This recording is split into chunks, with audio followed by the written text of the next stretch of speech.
Welcome back, everyone, to our webinar series on civil society and Ukrainian resilience. I know several of you have been waiting for a little bit here for us to get started, so thank you for your patience. We want to start right at the top of the hour here. We're very excited today that we have Dr. Emma Mateo with us and Джеффрі Гартман, the founder and CEO of Ukrainian Action. I do want to start by thanking our sponsors for this speaker series. We are grateful to isar.ednannia, and Olga Nikolska is here from isar.ednannia, to Ponar's Eurasia, and the RPCV Alliance for Ukraine, and the University of Colorado Boulder for sponsoring the series. And I think today that I can also say that we're sponsored by Ukrainian Action as well. And you can see a link to their website in the chat. I'm Sarah Wilson-Soki. I'm a political science professor at the University of Colorado Boulder. And I want to emphasize that our goal and our hope here is to promote Ukrainian voices and work being done in Ukraine, doing the important work on the ground in the country today to keep things going and to rebuild even amidst the war still happening. I want to turn things over to Roman Alexenko, who will give a more proper introduction for Джеффрі Гартман and for Emma Mateo, and who will be moderating the discussion today. So Roman, I turn things over to you. Thank you, Sarah. Hello, everyone.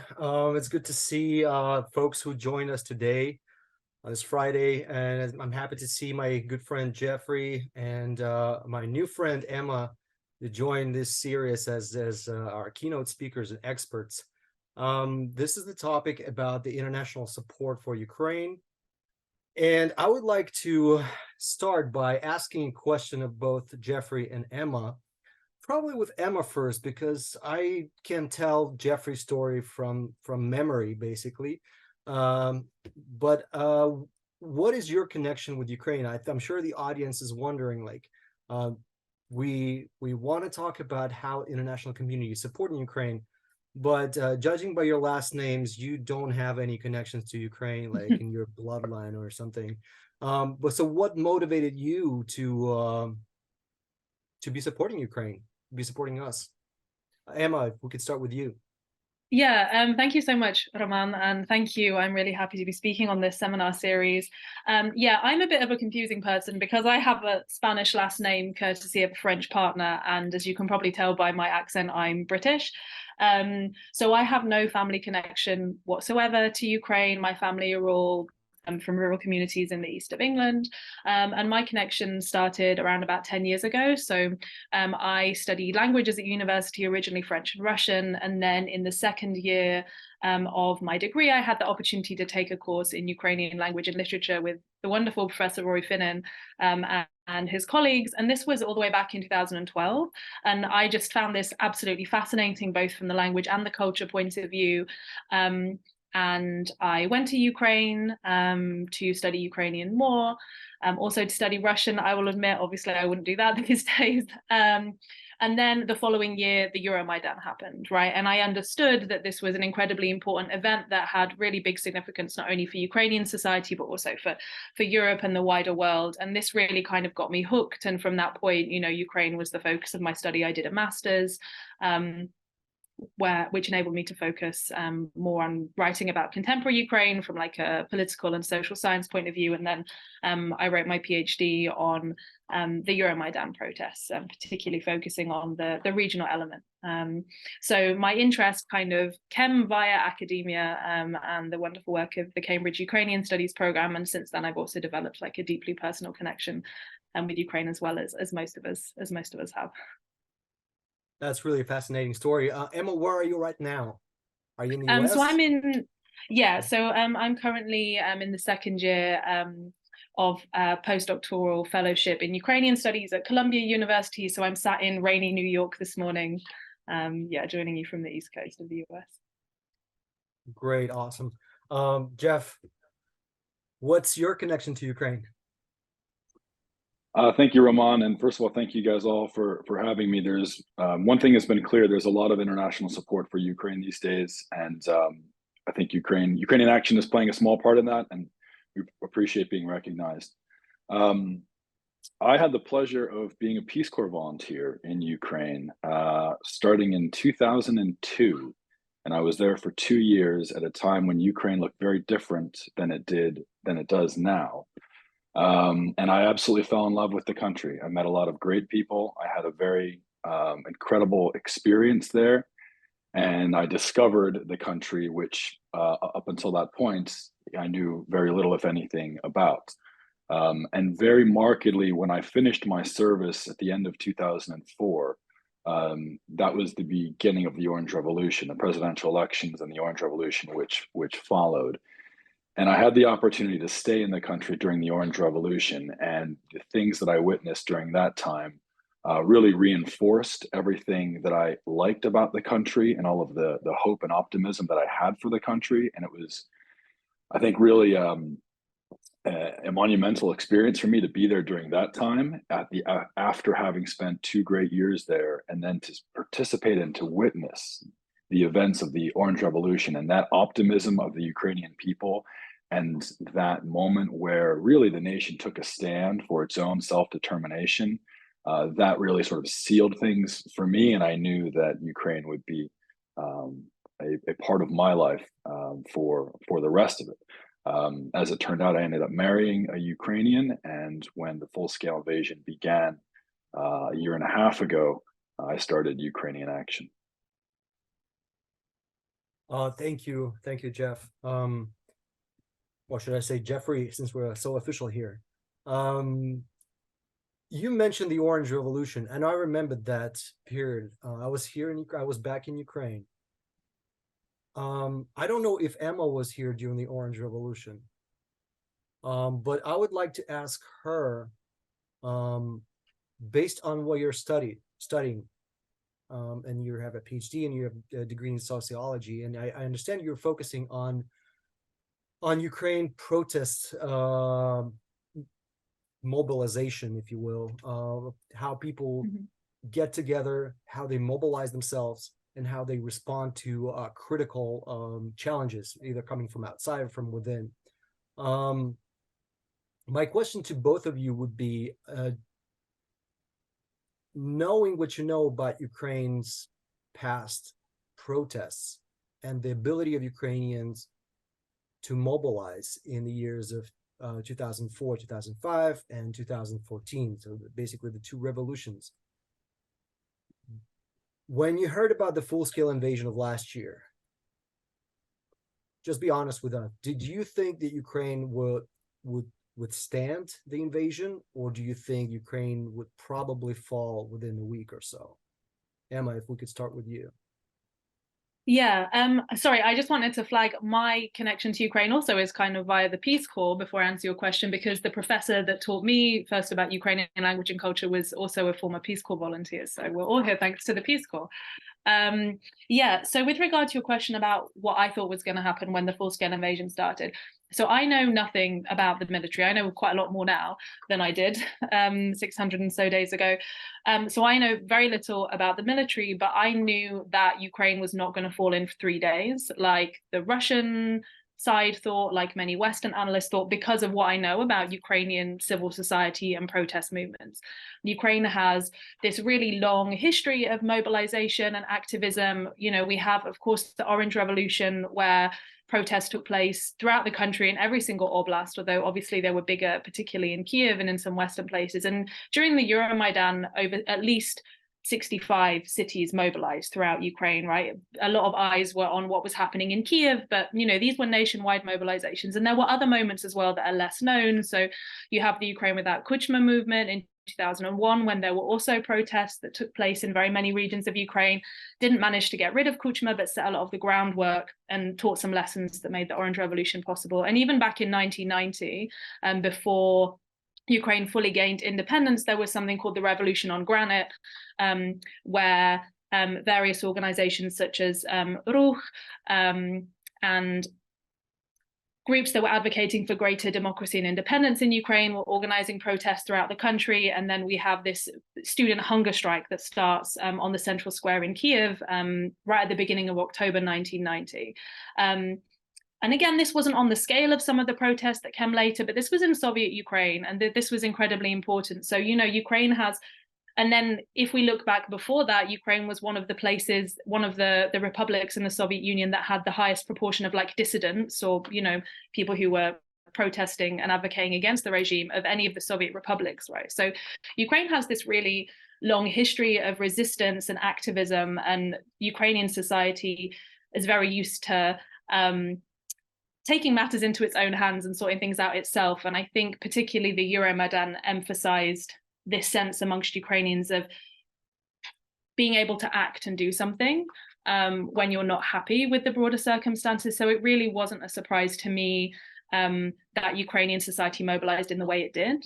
We know, thanks to projects such as the Mobilize Project and multiple other surveys, that over 80% of Ukrainians are involved in the war effort in some way.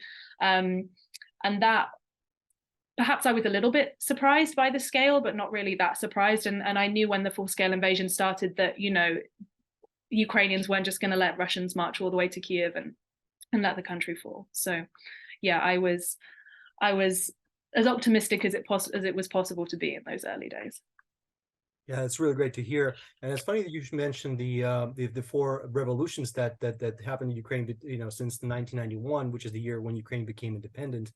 I think, at least in my opinion, I think all of these revolutions, with the exception of Ukraine without Kuchma, in my opinion, but all the three revolutions led to some success on the part of civil society, ability to influence the events, which is something other societies, other countries in the world could not really predict when it came to like Ukraine-Russia relationship or internal affairs of Ukraine, because revolution of on the granite transformed or led to Ukraine's independence.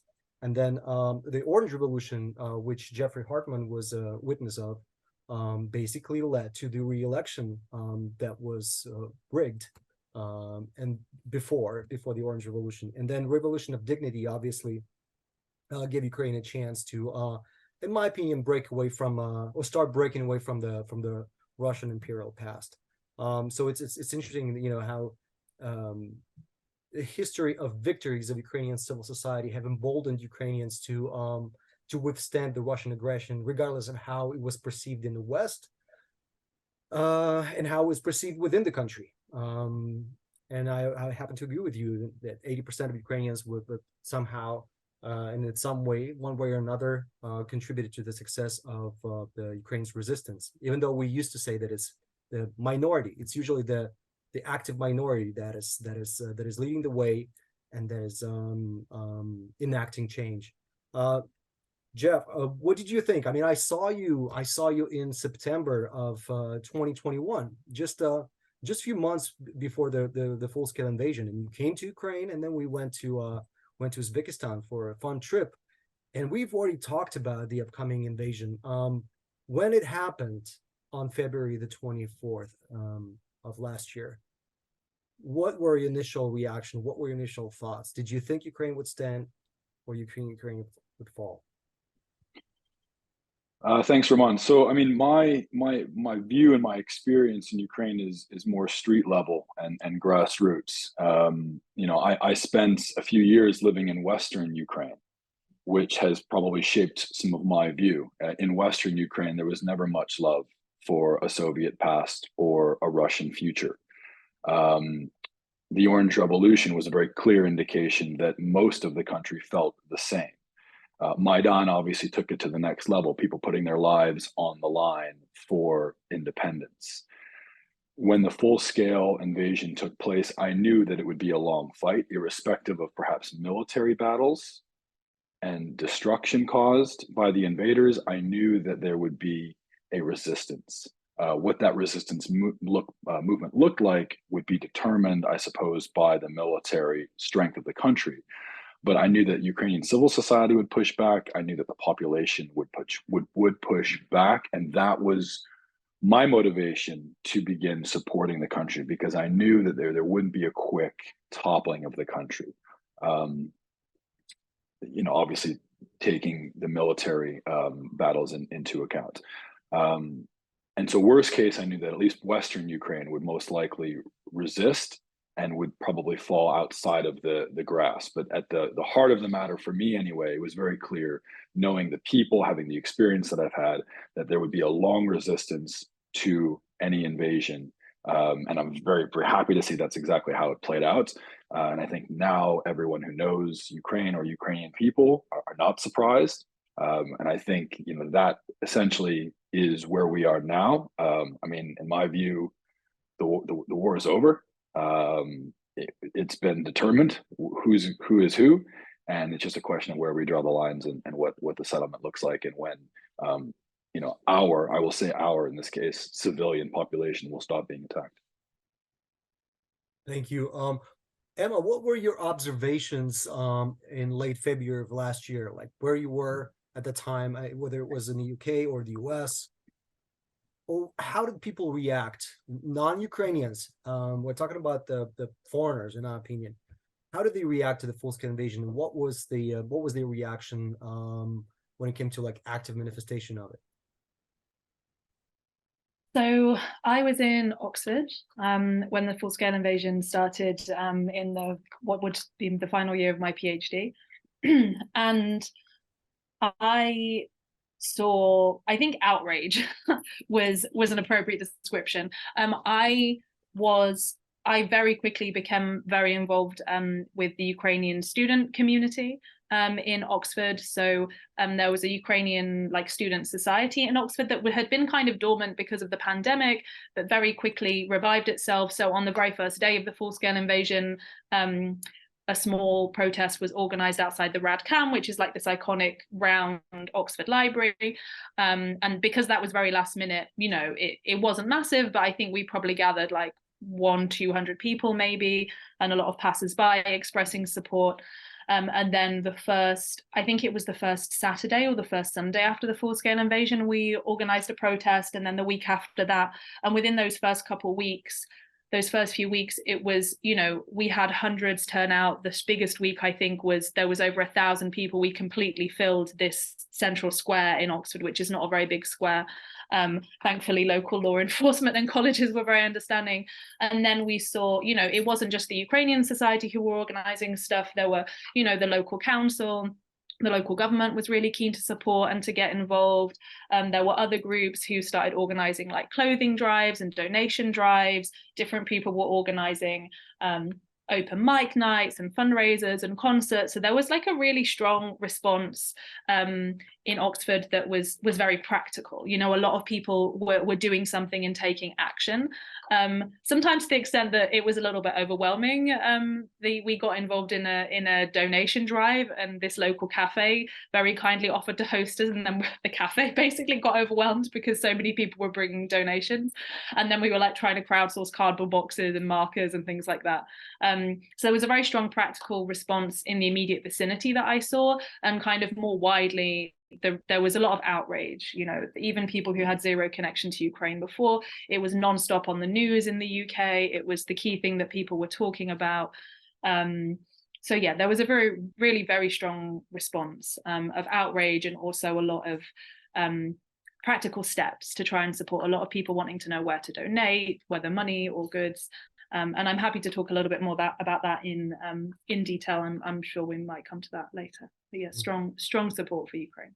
Absolutely, we will. And I think it was important for, I know it was important for us Ukrainians to see that type of support rising in our allies, in the countries that supported Ukraine, and that gave us confidence that we will win. Jeffrey, what were your experiences? I bet they were kind of similar because you're living in the UK also. Yeah, I was in London at the time, and I remember seeing the news, and I was glued to Twitter for live updates. I mean, I was heartbroken. You know, for 20 years, it was a country that I had called home. I had been to visit every year. I had some of my best friends in the world were living in the country still. And, you know, it was actually seeing those guys step up that really motivated me. You know, I initially donated to the larger international NGOs, and you know, kind of saw my money go through the ether, and I wasn't really sure what happened to it. And then I saw my own good friends, you know, guys who probably could have left, but you know, quitting their jobs and getting involved either in a humanitarian sense or in a military sense. And I realized very quickly that I was in a position to do something. And so, I started calling my friends and asking how I could help. And I just wanted to get involved. So I spent a few days being very heartbroken, and then I just spent my time and really focused my energy on supporting my friends in the country who were self-mobilizing in various ways to help the country. And that's been my focus to date. I can relate to that because I think most of us were glued to our phones in the first hours following the full-scale invasion, and that was very disturbing and distracting. And also, I felt paralyzed with lots of emotions, including fear. But then once you begin doing something active, like once you determine that you will either be like mobilizing yourself, or you will be donating money or doing something to resist the invasion, that brought a lot of purpose and a lot of meaning to my life and the lives of many of my friends. Before we get to the story of the Ukrainian Action, I would like to ask Emma, what are some of the major drives or donations that you remember in the early days of the full-scale invasion at the time? Like which causes the people donate money to? Was it humanitarian aid? So that's a great question. I don't have like an analytical overview of this. I think in the early days, there was a bit of hesitation with donating to military causes. So a lot of people were turning to the Ukrainian Society and the kind of this community that I was part of, asking us for suggestions of where to donate for. And we always made sure to offer the option for more humanitarian stuff, as well as highlighting things like Come Back Alive, which were military support but non-lethal aid, and then also highlighting the ways to support the Ukrainian armed forces, because I think there was some hesitation. I remember even for me personally, in the first few days, it felt very weird. I never imagined that I would be donating money to something that could buy, bullets or bombs or, etc. But then for me, that dropped away very quickly. And then I saw for the wider community, the level of hesitation dropped after the news of things like Bucha came through. So I'm not saying all of a sudden everybody became comfortable with donating to causes other than humanitarian aid, but I saw a bit more of a shift after that. And I mean, so we have like this nationwide disaster emergency committee, I think it's called DEC appeal, which the UK government kind of launches whenever there's a big crisis. So for Ukraine, it was more for the humanitarian support, similar things are launched after earthquakes. And the response to that was massive, like hundreds of millions of pounds were donated. I think it was the biggest response. I remember going into a bank and asking somebody about it for some other thing I was doing, and they were like, we've never seen so many people coming in to donate money for that. There was a lot of support for some of these big international organizations, but we were really trying to, I had a similar experience to Jeffrey, and many of my friends did, in that we very quickly understood that it was these grassroots Ukrainian organizations that were using resources incredibly quickly and efficiently. And if you donated to one of these, you knew that your £100, £50 or whatever within the week had bought something and that had been distributed. Whereas if you were giving money to these big international organizations, it was being held up and there were overheads and things like that. So we were really trying to flag bigger Ukrainian organizations like Come Back Alive, but we also were trying to highlight smaller ones as well that we knew were in need of support. And we kind of made a Google Doc and a spreadsheet. We're trying to circulate it widely. So there was, there were a variety of things that people were donating to.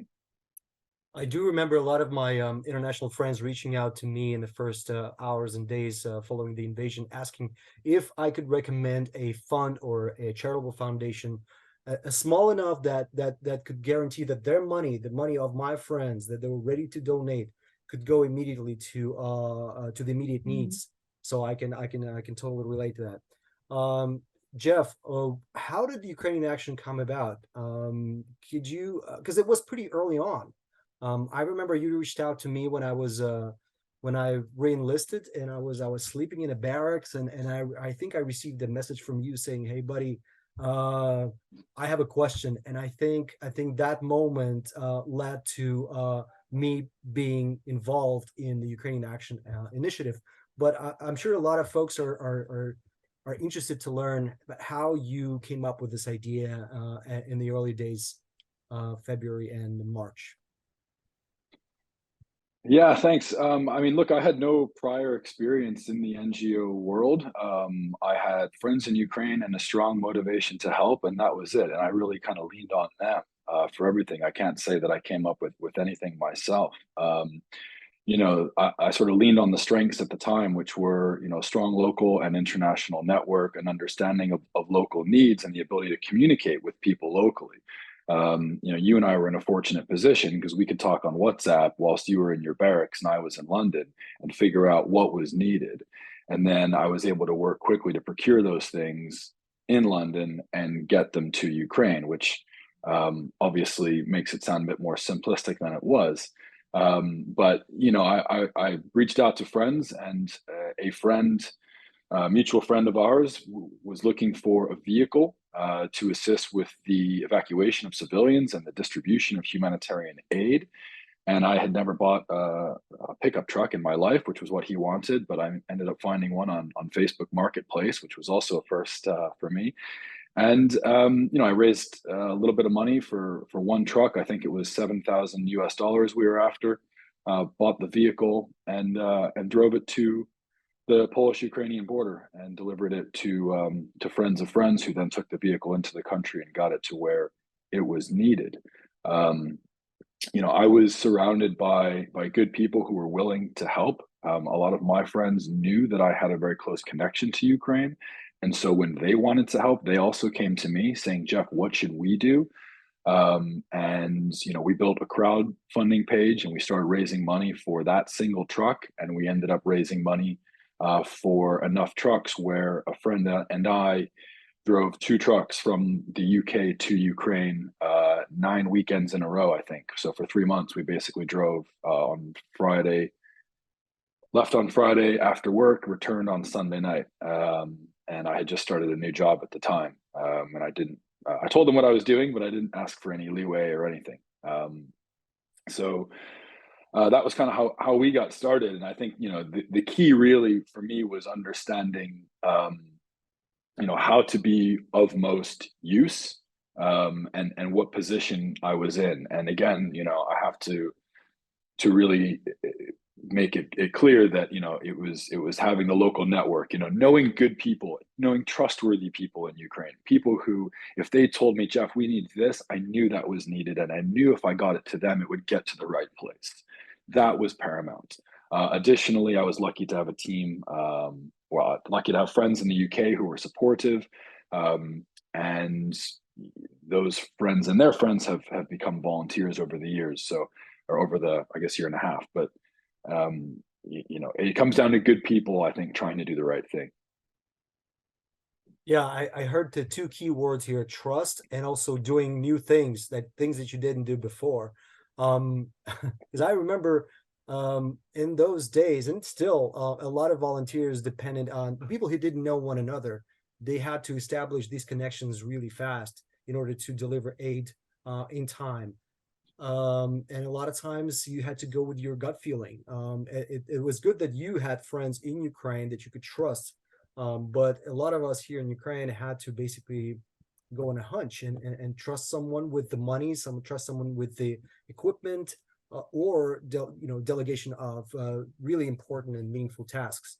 Emma, were there any things that you didn't do but you had to do because of the Russian-Ukrainian war? Like Jeff was saying, you know, he never had an NGO, he never bought a pickup truck. Was there anything that this war prompted you to start doing or start learning about? Yeah, so I mean, so many things. So I'm somebody who studies protest, right? I'd never organized a protest before. Now I've organized quite a few. And it was interesting, like, you know, from an academic perspective, I've studied the slogans of protests, I've studied the organization of protests, and now here I was, you know, making banners and organizing protests myself. So that was something very new.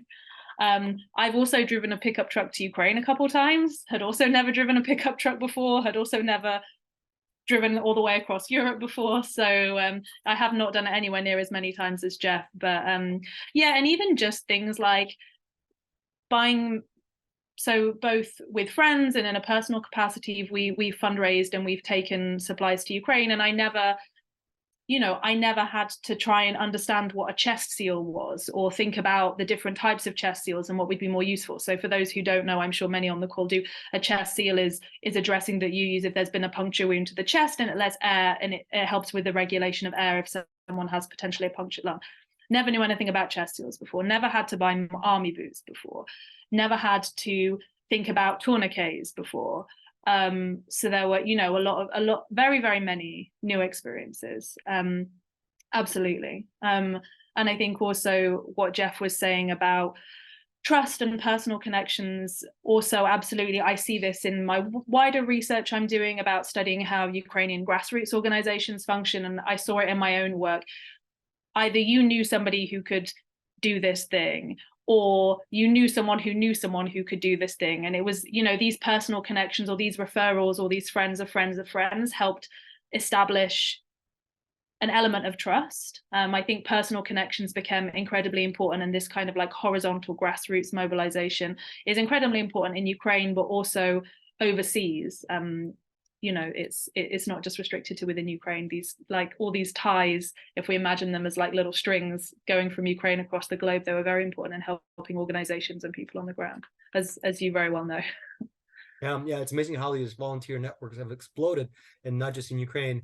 And it's interesting how, as we were to source out and provide the aid or a certain piece of equipment or item, not only do we have to do it fast and know how to get it, usually ahead of other people, but also how to appropriately select the right item and learn about the use of that item.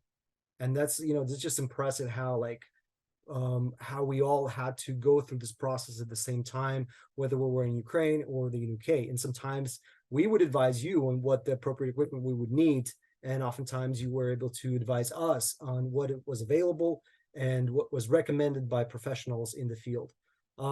Jeff, back to Ukrainian Action. Could you, just a lot of folks on this call, I'm sure, know about Ukrainian Action, and if they followed us on Facebook and Instagram, but could you quickly walk us through any mission on the Ukrainian Action, maybe the recent one or one of the earlier ones, whatever you feel. Maybe you can pack it with as many challenges as possible.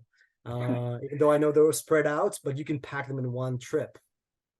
I'm not sure we have enough time for all of the challenges that are associated with the mission, Roman, but yeah, listen, thanks for that. I'll just, I guess, give a few quick points about Ukrainian Action just to provide a little bit of context. So from raising, I guess, $7,000 in early March of last year for one truck, we've now raised over 3 million USD. We've delivered over 220 vehicles to Ukraine. We have 35 volunteer staff, and we've had over 250 volunteer drivers. We have our 45th humanitarian aid convoy actually on the road as we speak. It left our warehouse in London a couple of hours ago, and it's on its way to Belgium via France, and then it'll go through Germany and Poland to Ukraine. We have already had a little bit of car trouble on this trip. So, there are risks that are within your control, and you can do your best to mitigate those risks. And we have a great team and a garage that does that. But you can only mitigate the risk that you can see, and there are issues that you're unable to see, and things do pop up. So, in terms of our mission, we recruit, we procure supplies, we match the supplies with the vehicles, and we have volunteer drivers drive our laden vehicles from the UK to Poland. In Poland, we have a second team that then carry the vehicles on from that rendezvous point to the Ukrainian border. We do that so that our UK-based volunteers can fly back to London on Sunday evening in time to go back to work on Monday. And then we have a great team of Ukrainians who collect the vehicles at the border and are responsible for then distributing them to their final receivers, the NGOs, the schools, the orphanages that we support within the country. In terms of challenges, I mean, there really are too many to count. Everything is a challenge. I mean, we have your typical organizational challenges. We have procurement, logistical challenges, and of course, fundraising challenges. But early on, we tried to look at each challenge just as an opportunity to solve a problem, and not not be fazed by it too much, but really just be solution oriented and use it as a learning experience. So, you know, I'm happy when we break down in a new part of Europe, because I know that we will now have a new friendly garage in that part of Europe, and we have a lot of friendly garages now. So that's one small example. What's not been a challenge are finding volunteers. So recruitment has not been a challenge for us, which I'm incredibly grateful for. We've had and still have a long list of interested volunteer drivers who are not only from the UK, but from the US and from other countries who want to drive with us. And I think that says a lot about the psyche of people who still want to help in this war a year and a half on after the full-scale invasion, is that people, perhaps they don't want to donate anymore, or they can't donate anymore, but they have time and they have other ways in which they can contribute. And, you know, I think we have a pretty decent experience, which we like to call adventure philanthropy, which enables people to do something that's interesting, that involves their time and energy. And it's a tangible way in which they can help. And they really are helping, because you can have all the money in the world, and you can buy all the trucks you want, but if you can't find drivers to get them to the country, or a team to help with customs paperwork and all the you know, less glamorous aspects, you don't have the impact that you do. So I'm grateful for all the volunteers that we have in that regard. And I'm very happy to see that that hasn't changed really over the last year and a half. And then obviously, you know, just to mention them again, fundraising is a challenge, but we try to be creative with that. And then, shall we say, customer service is always interesting too. We want to make sure that we're always addressing the right bespoke needs of all of the individuals and organizations that we are supporting. If we could go back just for a second, could you briefly inform us about the major focus area of Ukrainian Action? What are some of the projects or the humanitarian assistance fields that you cover or covered? Okay, thank you. Yeah, so we operate basically in three directions. So one are humanitarian aid convoys from the UK to Ukraine, which I've touched on. We are largely sending things like generators and medical supplies in each vehicle. The vehicles themselves are donated to Ukrainian organizations who use them principally for medical evacuations, for the transportation of resources and IDPs, and also the distribution of humanitarian aid in challenged conflict areas or areas that have been recently liberated. The other direction that we work in is the support of reconstruction and mental health care in the country. And we have been supporting local organizations with grants who are repairing residential homes, and another organization that is providing free mental health care to women and children, who have been affected by the war. And our third direction is a rehabilitation program for Ukrainian veterans, which we will be launching in a few months' time. So those are the three areas that we focus on. Thank you. You, Jeff, mentioned you talked a little bit about the teams that you work with, and my next question to you after Emma answers this question would be to talk a little bit about your international component of a team or international teams that you have and how you communicate. But with Emma, like I'm assuming your network of friends or volunteer friends has also grown exponentially since last year. Could you talk a little bit about your experience interacting with other volunteers to consolidating efforts to support Ukraine? Yeah, absolutely. Yeah, I share Jeff's experiences of breakdowns across Europe. If you know a good garage near Warsaw, Jeff, then please send it my way, because we've had issues with breakdowns as well. Yeah, so my experience has been, so I was very involved in Oxford, and I've since moved, and now I have a little bit, now I have these kind of networks developing in New York as well, which has been interesting to see some of the similarities and differences. So in Oxford, I think the existing community of Ukrainian students was a little bit more dispersed. So I think, first of all, there were a lot of Ukrainians in Oxford who didn't necessarily know one another, who found one another and then kind of made connections. And these these expanded out, right? Because a new person kind of joins the team, and then they know someone in Rivne and someone in Kiev, and then someone else joins, and then they know somebody in Kharkiv, right? So a lot of these connections being made within Oxford. And then, you know, you get to know the friends of friends who are involved, and these networks grow and expand.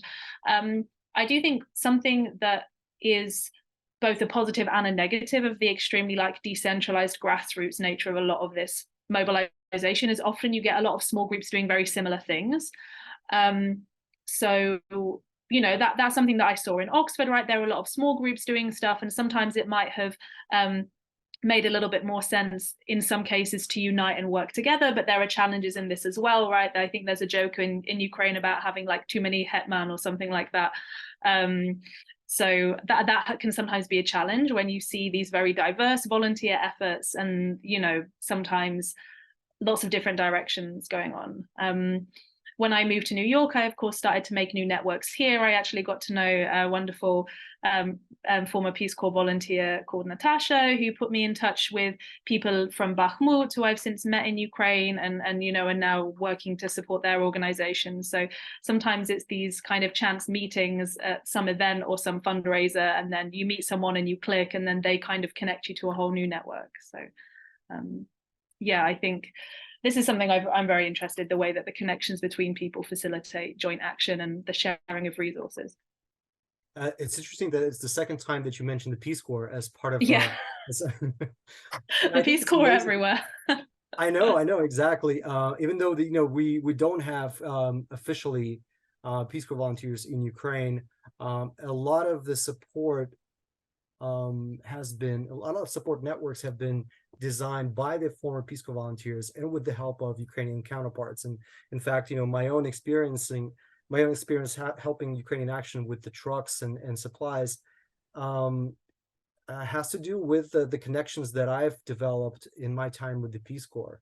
And it's both in Ukraine and outside of Ukraine. So that's, in fact, when we talked about the protests, one of the former Peace Corps volunteers from Ukraine said, "Roman, I think the success of the Orange Revolution, because it was almost 20 years ago, the success of the Orange Revolution could be attributed somewhat to what Peace Corps volunteers were doing in the country, basically enabling civil society." But I'll leave it at that. But I do agree to some extent with his speculation. Jeff, what can you tell about your interaction with the teams? Because you have a few. You have one in the UK, one in Poland, and one in Ukraine. How's that been? Yeah, I mean, listen, you know, nothing happens, first of all, without the great team that we have in Ukraine. And I can't say enough about these guys. And it blows my mind to this day how our volunteers in Ukraine are able to juggle a day job, family life, and volunteering at the same time. And I don't know how they do it. And they're absolute rock stars. And, you know, I come from the private sector where I've had long days and hardworking colleagues, but I've never seen anything like this. And I've never had more respect for anyone I've worked with in my entire life than our Ukrainian colleagues who are based in Ukraine. So, you know, they motivate me. And I do my best to try to motivate others as well internationally. And I think that a lot of it is unsaid. You know, it's important, again, going back to the trust thing. You know, I was very fortunate to have been a Peace Corps volunteer in a great country like Ukraine. And you know, now with Peace Corps operating on a bit of a skeleton staff there, you know, I've been able to bring some former Peace Corps staff into our organization to bring their wealth of experience. And these guys are amazing. They know everybody in the country. They're all trilingual. You can't have a better team. And because of them, we're able to get things done. And because we get things done, the international donor community that I'm starting to get involved in, you know, they see the results of that. So, you know, I try not to be a person to talk much. I'm more about action. And so we can basically show, you know, the trucks that we've bought, where they are in Ukraine, you know, the generators that we've bought being delivered to the right people in Ukraine. We just show that. And our mantra from the beginning is just like, you know, here's what we're doing.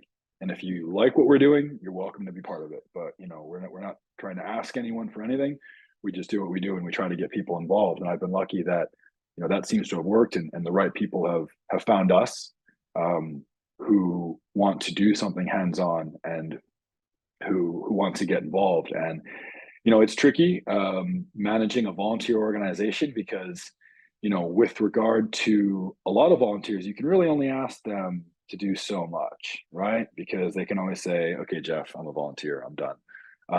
But I have to say with our guys, I feel like I can't ask them enough. Everyone, even the English volunteers who are based in London or elsewhere in England, I can't believe how much time they give us. And I'm very protective of our volunteers' time. I don't want their time to be wasted, but I'm overwhelmed with how much time they give us, and same for our volunteers in Poland and Ukraine and even the US. So, just to say that I feel like this is obviously a terrible situation, but I feel like a lot of people have been mobilized by it, and I'm super impressed with what I've seen from individual people and how they are willing to help others. As cheesy as it may sound, I mean, that's the only way we get anything done. Yeah, and in this example, I can assure the audience that you didn't ask me to wear the Ukrainian Action swag. We're both wearing the same shirt, and I have a bunch of them, but I picked the right one. It seems like, but that's an example of how we don't have to coordinate stuff on the phone. We just feel it. We get each other's vibes. Exactly. This was not coordinated. Exactly. You mentioned the juggling a lot of responsibilities, and I'm about to juggle one more before I ask the question. So after I ask the question, I'm going to take my 10-year-old to a basketball practice, but I'll remain on my other phone. But the question while I transition to my truck is for both of you, for Emma and you, Jeff. What is the main ongoing challenge that you face moving forward? And what is the most rewarding thing about you participating in the victory effort? I don't want to say the war effort, it's the victory effort. Emma, we could start with you. Yeah. So I think with me, the challenge is balancing my academic hat with my volunteer hat. So I am writing a book about grassroots mobilization in Ukraine, focusing particularly on 3 cities, and and this work is really important, and cultivating and developing my expertise and my understanding as a scholar and an academic of what's happening in Ukrainian civil society and on the ground is very important in order for me to inform policymakers, inform the scholarship, in order to be able to inform the wider world. But sometimes it feels like I can have a more immediate and tangible effect by doing things like fundraising and helping, get particular medical supplies or get a truck to Ukraine. So I face a particularly interesting personal balance of, feels like everything in my life revolves around Ukraine, but trying to understand the importance of this kind of long-term academic work and making sure that I dedicate to that the time it needs, while still being able to keep my volunteer hat on and doing what I can to support. And I think a lot of us in different ways are now facing these impulses of kind of immediate response, and then thinking long term, like perhaps Jeff as well, you have this similarly, right? Like there's an immediate response now, but as you've already alluded to, things aren't going to end tomorrow, right? Like even if the war did end very soon, there's a long road ahead of us in terms of reconstruction, recovery. So I think across the board, people in all different spheres of international networks, on the ground networks are trying to think about now and facing this challenge of managing short term versus kind of having to build long term structures and cultivate sustainability and thinking about the long road ahead. Thank you, Emma. Jeff? Thank you. Yeah, so look, I think in terms of the biggest challenges that we have, it's staying ahead of the game. We have to have the vision to continue identifying what the next needs on the ground are going to be.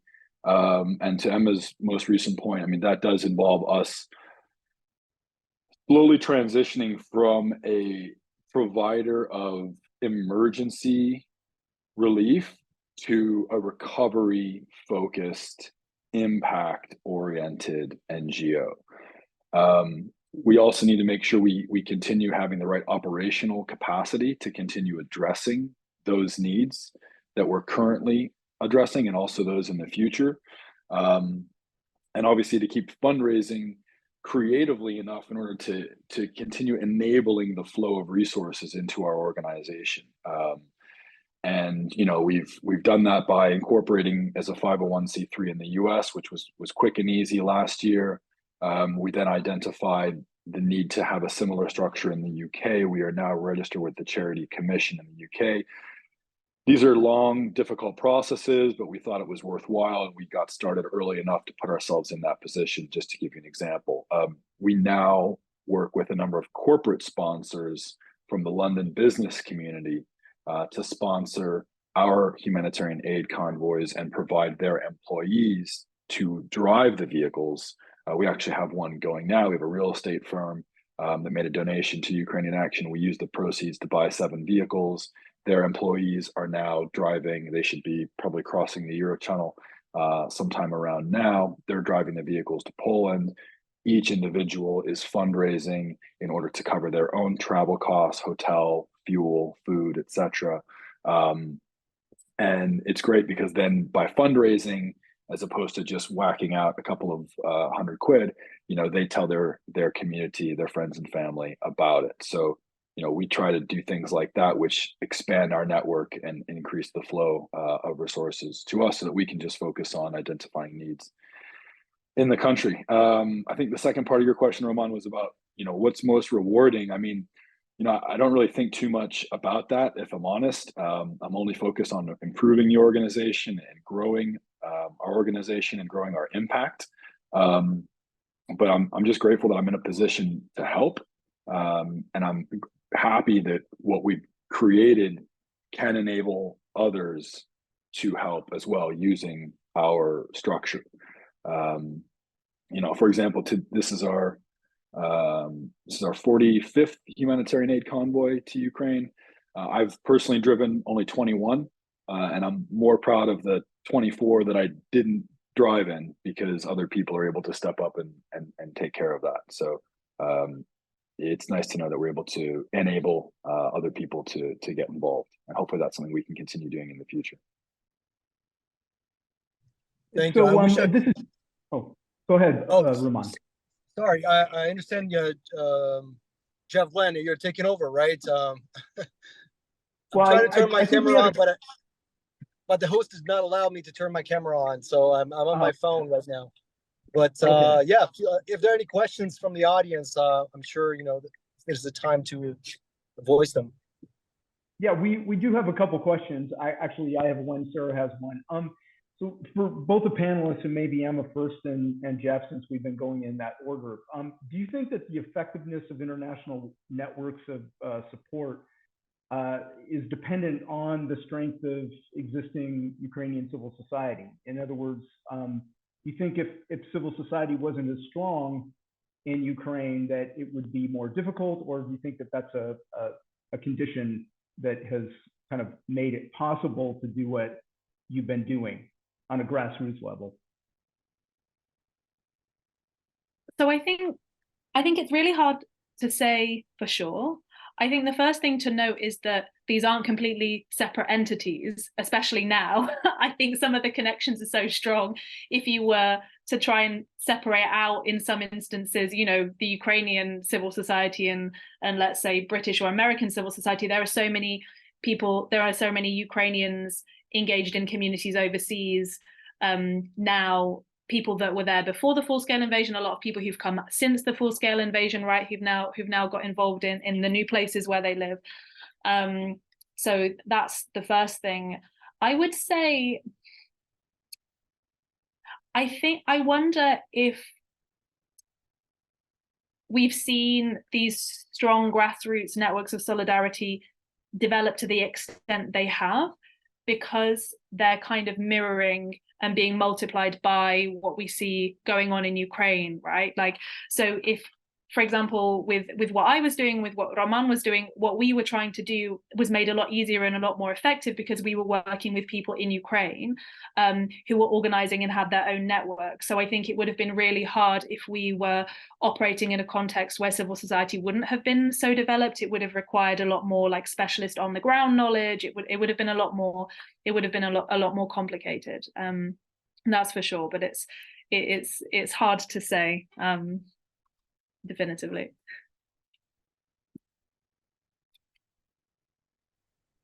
Yeah, I'll give my 2 cents on the subject. I think that on one hand, absolutely the strength of Ukrainian civil society, which I'll be honest, I didn't know a ton about a year and a half ago.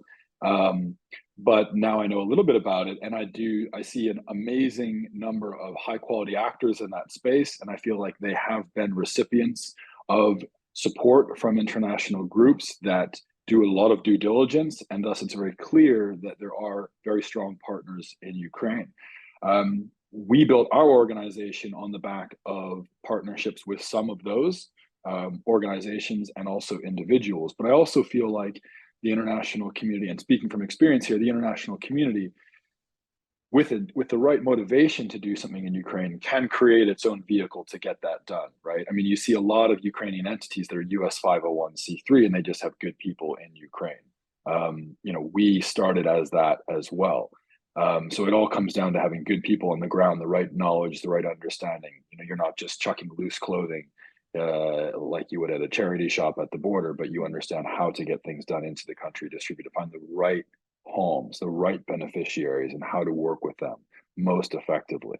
And so, now it's kind of a tricky question to answer in a sense, because I feel like we are kind of a transnational group. I don't know if we're Ukrainian or American or English or whatever. We're just, international, so to speak.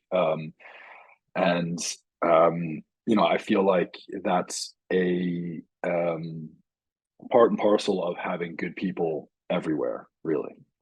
So I hope that answers the question.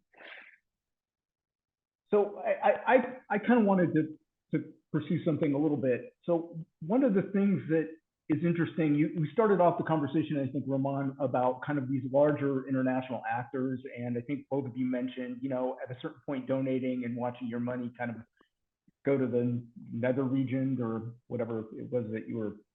So I'm wondering how you view smaller CSOs and the kind of the way that they are shaping civil society and the work that will eventually continue in Ukraine, because that's why we're here, is resiliency and about these smaller CSOs, and kind of how that plays an important role in relationship to larger entities that are trying to do work in Ukraine, more organized.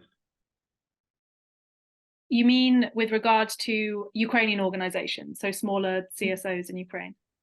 Right. So we see a lot of this mirroring, as you just mentioned, right? Transnational, we see kind of this rising amount. I mean, Jeff's organization rose out of a gap. And how do we see those gaps being, what is the role of a smaller CSO in terms of recovery and reconstruction and the current resolution of the conflict that we're currently having in Ukraine? So these smaller CSOs, and some of them aren't even CSOs, there's so many organizations that haven't registered or can't register due to resources or, a lack of capacity to deal with the bureaucracy in a full-scale time of war. They're incredibly important. We know that they're very effective. There's been a few studies, one by Humanitarian Outcomes in the early days of the war, which showed that particularly in the first percentage, like a massive share of the actual aid being distributed on the ground, but they were receiving such a tiny slice of the pie of the kind of the funding internationally that was being allocated towards the war effort. They're very important. They know the local context very well. They're very well embedded often with local government, where local government is willing, with local businesses. They know the other organizations operating in the area. So they're very efficient, and they have very good local knowledge and capacity. I think there's a couple of challenges in making sure that these kind of groups are able to work to their full capacity in reconstruction. The first is the challenges faced by the groups themselves. So when things are volunteer run, as Jeff said, this requires an enormous amount of time and energy and effort, and people get burnt out, people are tired. Sometimes people and volunteers are being mobilized to go to the front, right? Or they have a relative or somebody that they then have to care for who was injured at the front or in shelling. Sometimes, money is running out. Sometimes people, one concern that people spoke with me about this summer during my research is saying, I'd love to spend more time volunteering, but now I need to focus more on my job to earn money to support my family. So, the long-term sustainability of these really small volunteer-run organizations is challenging, but there's a lot of will there and they'll make it work.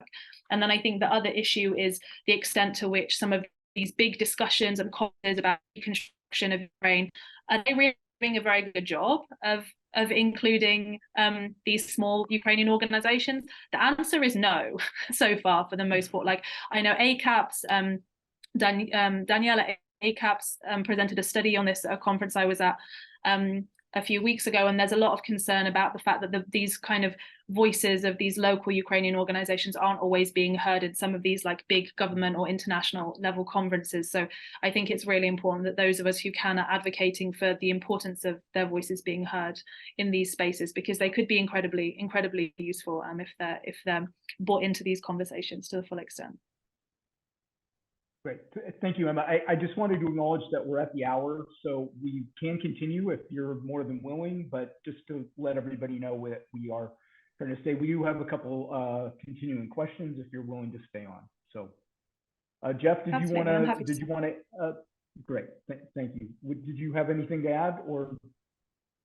Yeah, thanks, Jeff. I do, and I'm happy to stay on for a few minutes. I'd love to stay on for a lot longer, but I do have to run in about 5 or 10 minutes.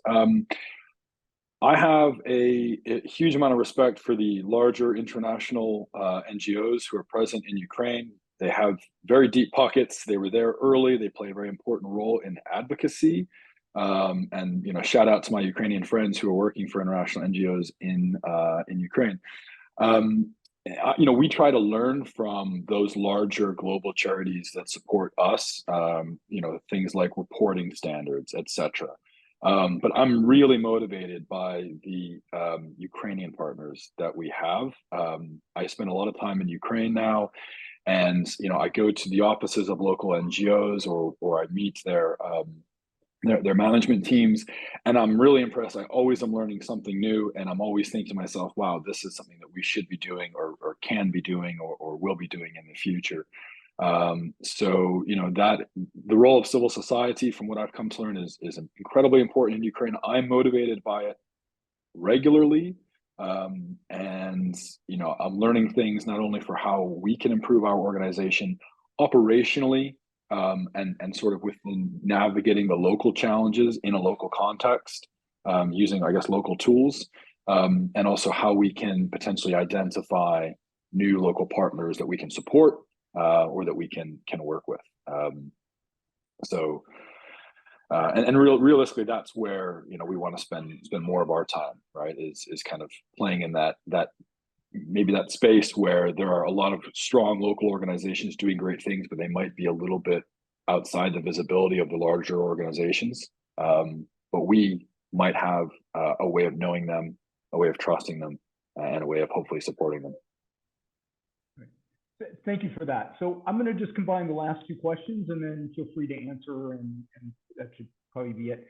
So what resources or strategies have you used to expand international civil society in rural areas like the US or UK and encourage action in places where you have fewer connections? So, what are we using for outreach or to gather? And then I'll combine that, even though it may be a little different, with and end with maybe what's the best thing that people can do to support Ukraine today, at least in your opinion? I guess I'll start, seeing as that's the pattern, and then I'll let Jeff have the last word. Yeah, in terms of rural, mobilizing rural society, I'm from a very rural part of the UK, and I'm still very surprised when I go home. I was last home at Christmas. I'll be in a tiny little village somewhere in rural England. I normally see a Ukrainian flag there somewhere, which is really heartening, actually. And I can't speak to the situation in the rural US because I don't know. But in the UK, there are still these pockets of like grassroots initiatives and local civil society. Like my uncle's a farmer. I randomly see on Facebook he's with his friends driving a lorry full of stuff to Ukraine. You know, my family has no connection to Ukraine besides me. I wasn't talking to them about this stuff very much because I was busy with my own things, right? So there are things happening in rural civil society in the UK, probably not as much as, you know, in the early days. I think in order to kind of bolster and, you know, encourage this more, I think a continued awareness of what's going on is really important, right? Like it's really important that when we have opportunities, we still raise our voices and remind our friends, our families, our communities of what's going on in Ukraine and the needs that are still there, right? It's tricky to find the balance with this because you don't want to keep going on all the time and then they get fed up with you and turn off. But, you know, where there are opportunities to raise awareness, taking that, and where possible, also fostering some kind of like personal connection. So if it's the opportunity to have a book talk, to have a local speaker, to have a Ukrainian organization or, you know, Ukrainian groups organizing something, I think that can be really important because once there's that personal connection, that can really help. And I think one of the maybe unexpected benefits of the scheme to host Ukrainian refugees in the UK, which has been successful, over 200,000 Ukrainian visas have been issued, and over 170,000 of those were people who were hosted by families, not British families or families living in the UK. And the result of this is that there are, you know, displaced Ukrainians living all over the UK. And I think these personal connections can be incredibly important in encouraging people in smaller communities to get involved and mobilize to support Ukraine. And just in terms of the most important things that we can do now to support, I would say keep talking about this, as I already said, when the opportunities arise, and also a continued awareness of the work that grassroots Ukrainian organizations are doing, or, you know, grassroots and bigger Ukrainian organizations, you know, listening to what their needs are and supporting them in the ways you can, whether that's by donating, whether that's by sharing their stuff, whether that's just by kind of like educating yourself. Yeah, I think it's just keeping Ukraine in people's minds and listening to Ukrainian voices is really important. Thank you, Emma. Thank you. I appreciate the comments. Jeff? Yeah, actually, I can echo what Emma was saying. We have a large group of supporters in a rural part of England who I can't even remember how we got in touch with them, but these guys and girls are amazing. Most of them are retired and they have thrown their energy behind Ukraine and behind Ukrainian Action. And we now have sort of like a dedicated Ukrainian Action chapter that is based in this particular region. And, you know, these guys are out there acquiring donated medical supplies, clothing, tools, things like that. They're even finding donated vehicles. They're loading it all up and they're driving to Ukraine on their own with our support, with our Ukrainian Action logistical support. And then we direct the aid to the right homes that we have through our network in the country. So, you know, they've been self-motivated and have kind of found a way to plug into our network and start, assisting us to scale up our impact in the country, which has been amazing to see because, you know, none of them really have any connection to Ukraine either. They're just really good, you know, guys and girls who want to help and have some time on their hands and I think want to spend it wisely. So, you know, shout out to that crew. You know who you are. Then I guess that's kind of a segue into you know, how to get involved. I mean, first and foremost, you know, as Emma said, I think, you know, do anything that you can. Any way you can get involved, do it, whatever that means. Even if it means just reading about what's happening in you know, reasonably objective news sources and talking about it with your friends and colleagues to keep the awareness level high. Even doing that is a lot because there's going to be distractions in the world, and this needs to be I think continue to be elevated at the top of the list because, you know, I see it as a European and a global struggle.